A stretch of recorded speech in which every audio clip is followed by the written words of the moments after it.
Breaking! Prince Andrew has been arrested. February 19th, 2026. Yesterday. UK Metropolitan Police took him into custody. The charge? Misconduct in public office related to Jeffrey Epstein. He's the first person arrested since the Epstein files dropped in January. The first. Meanwhile, in America, 0 arrests, despite 3.5 million pages of evidence.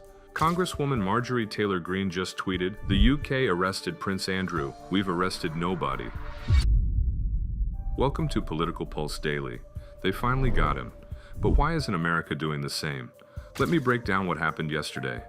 February 19th, 2026, 6:47 a.m. local time. UK Metropolitan Police arrived at Royal Lodge, Windsor. That's where Prince Andrew lives. Or lived, because he's not there anymore. Police executed an arrest warrant, charged him with misconduct in public office. That's a serious criminal charge in the UK. It means abusing your position as a public official for personal gain or illegal activity. Andrew was taken to Charing Cross Police Station in London, questioned for 8 hours. He refused to answer most questions. His lawyers invoked his right to silence. But here's the thing, in the UK, refusing to answer can be used against you in court. At 6:30 p.m., police announced he's being held pending further investigation. Translation: they have enough evidence to keep him locked up while they build the case. His bail hearing is set for February 21st, tomorrow. If he's denied bail, Andrew could sit in jail for months waiting for trial. A prince, in jail, waiting for trial on Epstein-related charges. And it all traces back to the files we've been covering. So what evidence do UK police have? 3 things. Number 1, the emails. Remember the January Epstein file drop?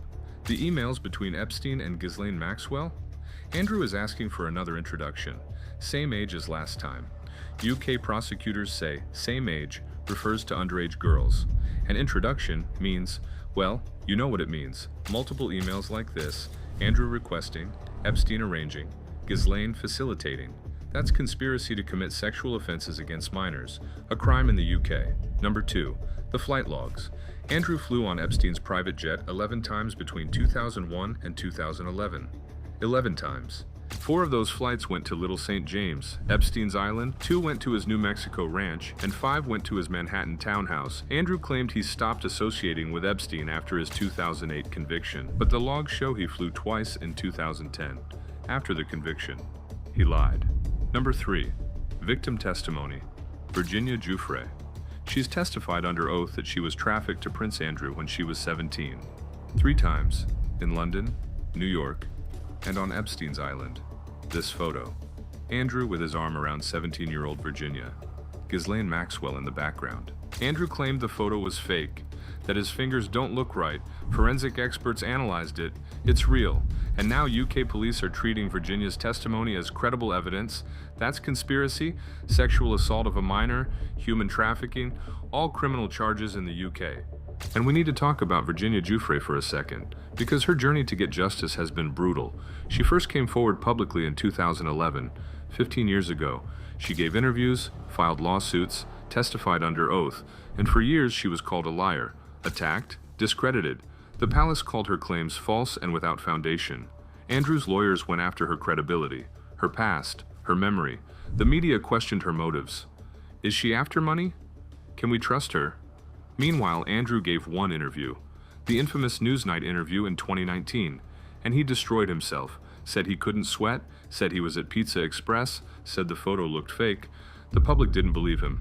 But legally, nothing happened. Virginia settled her civil lawsuit in 2022 for an undisclosed amount, reportedly $12 million. But that wasn't justice. That was Andrew buying his way out. No criminal charges, no admission of guilt, just money changing hands. And Virginia said afterward, "I wanted my day in court. I wanted him to face consequences." Now, finally, 4 years later, he's being arrested.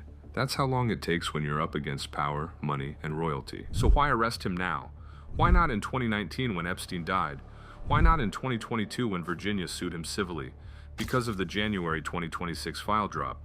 The 3.5 million pages released by the US DOJ contain new evidence. Emails, photos, financial records, evidence the UK didn't have before, and the UK government was under massive public pressure. After the files dropped, protests erupted in London. Arrest Andrew. Justice for victims.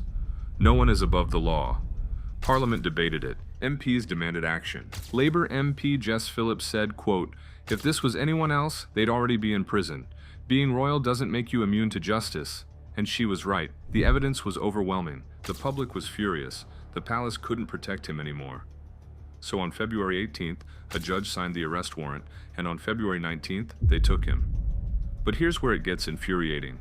The UK arrested Prince Andrew within 7 weeks of the Epstein files dropping. 7 weeks. Meanwhile, in America, 0 arrests, not one. The US has way more evidence than the UK. The files came from our government. The FBI has 14.6 terabytes of data. We have videos, photos, financial records, victim testimonies, flight logs, and we've arrested nobody. Bill Gates, still free. Named in the files, 0 consequences. Sultan bin Sulayem, fired from his job, but no criminal charges. Larry Summers, still working, still respected. Reid Hoffman, still a billionaire. None of them have been arrested, or even questioned by law enforcement, but the UK arrests a prince. Congresswoman Marjorie Taylor Greene tweeted, "Britain arrested Prince Andrew over Epstein. We've arrested 0 Americans despite having more evidence. Why? Who's being protected?" She's right. Who is being protected? So what happens now?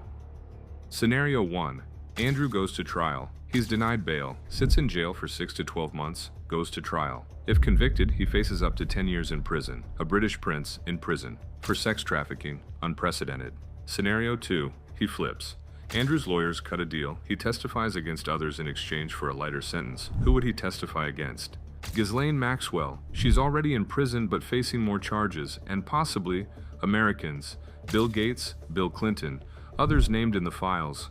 If Andrew talks, this gets bigger. Scenario 3. The palace intervenes. King Charles uses royal influence to pressure the government. Get Andrew released. Diplomatic immunity. Something. But that would be a disaster for the monarchy. The public would riot. Scenario 4. U.S. pressure. The U.S. government pressures the UK to drop charges. National security. Diplomatic relations. Because if Andrew goes to trial, American names will come up, and the U.S. doesn't want that. Bottom line, Prince Andrew was arrested yesterday. First person arrested since the Epstein files dropped. The UK took 7 weeks. America's had months. 0 arrests. The evidence is the same, the crimes are the same, but the justice, not the same.